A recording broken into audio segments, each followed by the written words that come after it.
Hi everyone, আজকে যাচ্ছি আরেকটা বার্থডেতে, আমার মেয়ের বন্ধুর বার্থডেতে। 10 বছরের ওরা আজকে বড় করে সেলিব্রেট করছে। তো চলুন ওখানে গিয়ে আপনাদের সাথে দেখা হবে, আর পুরো ব্লগটা আমি ওখানে গিয়ে আপনাদের সাথে শেয়ার করব।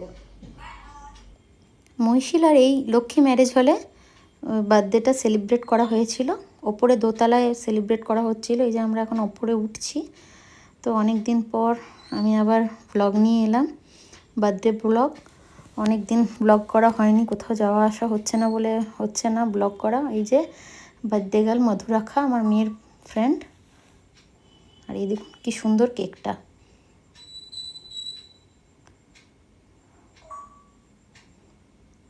এখন কেক কাটা চলছে আর আমি পাশ থেকে ভিডিও করছি। আমার কোনো ফটো তোলা হয়নি বা আমার কোনো নিজস্ব ভিডিও, নিজের কোনো ভিডিও করা হয়নি, কারণ তাড়াহুড়োর মধ্যে ভুলে গেছি।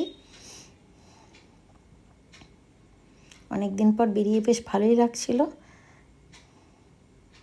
আর মেয়ের অবশ্যই ভালো লাগে, কোনো বার্থডে পার্টি থাকলে, বন্ধুদের কোনো অনুষ্ঠান থাকলে আমার মেয়ে খুব এনজয় করে। চলে এসেছি আমরা খাবারের জায়গায়। প্রথম থেকে ভিডিওটা করা হয়নি। ফিশ ফ্রাই ছিল, নান, আপনার ঘুগনি, আর এদিকে ফ্রাইড রাইস, চিলি চিকেন ছিল, মিষ্টি, চাটনি, পাঁপড় ছিল। আমার ওগুলোর ভিডিও করা হয়নি, কারণ আমি খাইও নি। খাবার খুব সুন্দর ছিল। Mini blog. ভিডিওটা কেমন লাগলো অবশ্যই জানাবেন। Please like, comment, share and subscribe করবেন। আমার ব্লগগুলো অবশ্যই দেখবেন, আর অবশ্যই কমেন্টে জানাবেন কেমন লাগলো ভিডিওটা। আর এখন সেরকমভাবে ভিডিও দিতে পারছি না, আবার আস্তে আস্তে পরে নিশ্চয়ই ভিডিও দেবো। সবাই ভালো থাকবেন, সুস্থ থাকবেন। আজকের মতন আসি, বাই।